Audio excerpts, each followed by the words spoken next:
ഒരു മനുഷ്യന്റെ ചുണ്ടുകളിൽ നമുക്ക് പറയാൻ കഴിയുന്ന, തെറ്റ് ചെയ്തവരും ചെയ്യാത്തവർക്കും പറയാൻ പറ്റുന്ന, പറയേണ്ടുന്ന, അത് ചൊല്ലുന്നത് വഴി അല്ലാഹു സമ്പത്തിൽ വർധനവ് നൽകുമെന്നും അപകടങ്ങളിൽ നിന്ന് സുരക്ഷ നൽകുമെന്നും ജീവിതത്തിൽ അനുഗ്രഹം നൽകുമെന്നും പറഞ്ഞ ഒരു ദിക്റുണ്ടെങ്കിൽ അത്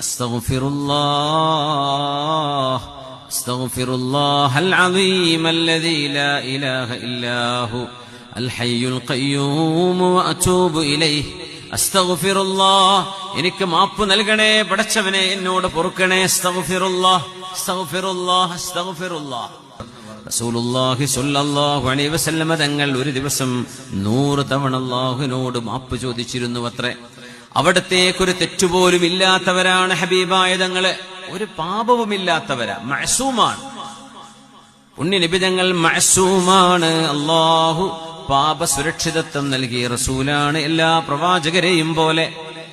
എന്നിട്ട് പോലും അല്ലാഹുവേ എനിക്ക് മാപ്പ് നൽകണേ, എന്നോട് പൊറുക്കണേ, എന്നോട് ക്ഷമിക്കണേ എന്ന് 100 തവണ പറയാത്ത ഒരു ദിവസം പോലും കഴിഞ്ഞു പോകുന്നില്ല.